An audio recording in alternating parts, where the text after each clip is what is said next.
Prep Rally presented by arpreps.com. I'm your host, Vernon Tarver with the Northwest Arkansas Democrat-Gazette.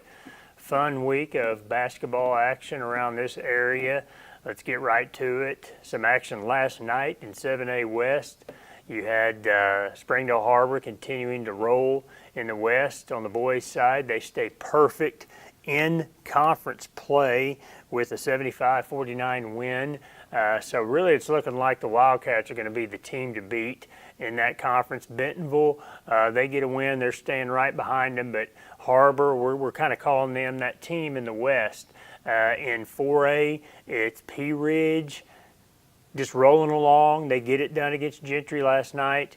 And Gravette, what about these Gravette Lions? They're 10-0 as well in district conference. We're confused by that mixed district, but Gravette and Pea Ridge. Now this is the game of the week. They're going to take each other on Friday. Trent Lloyd, coach of the Blackhawks, talked to us a little bit about the big matchup between Pea Ridge and Gravette coming up. Let's hear from Coach Lloyd.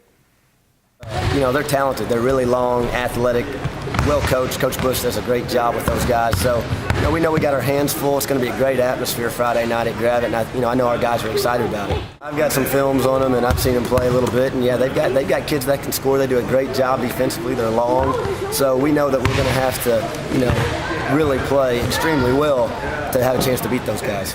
I think we've just got to, play our style of basketball. We've got to stay within ourselves. We don't need to get outside and let them kind of dictate what we're wanting to do. We want to kind of control that. And I know they want to do the same thing. So it's going to be a fun game. It's two talented teams in the 4A. And, there's a lot at stake. So both teams. You also had a big matchup back in 7A West between Fayetteville and Rogers Heritage. We're already seeing some teams position for playoff spots.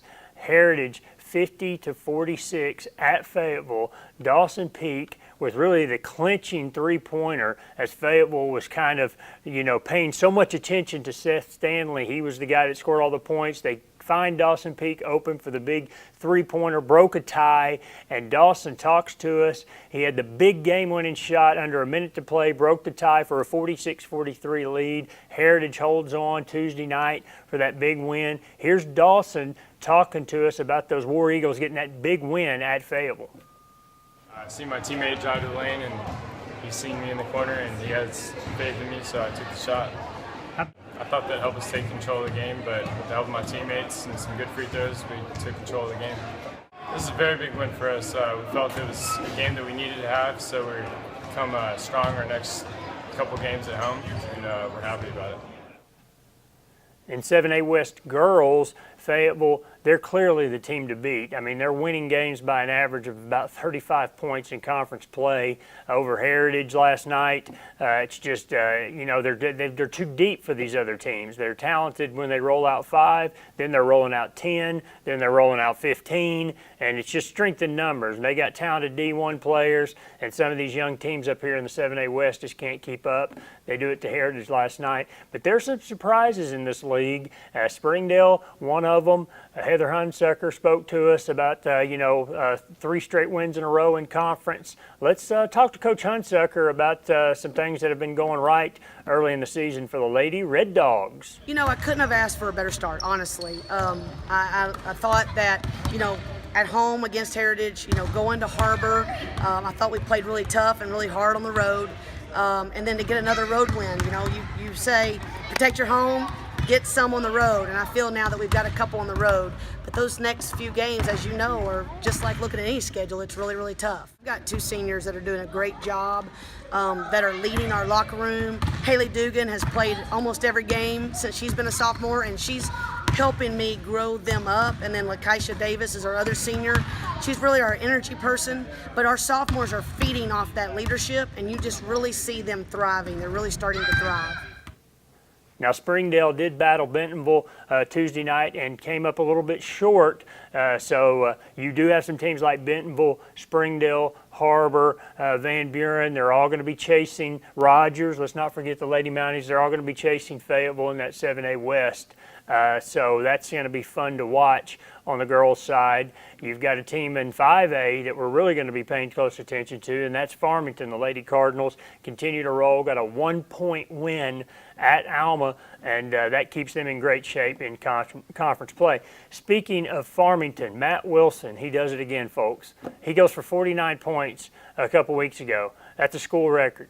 Well, then he goes for 50 points against Clarksville. Matt Wilson is our AR Preps Athlete of the Week. I mean, we got to give it to him. He goes for 50 points. Is he going to go for 51 this week? Well, we'll stay tuned and see. Now, Farmington is running into the tough part of their schedule in these 5A. That's a 5A, 6A mixed district. That means some big teams like Greenwood, Maumelle, Russellville, Siloam. There's some tough competition that Farmington has to face.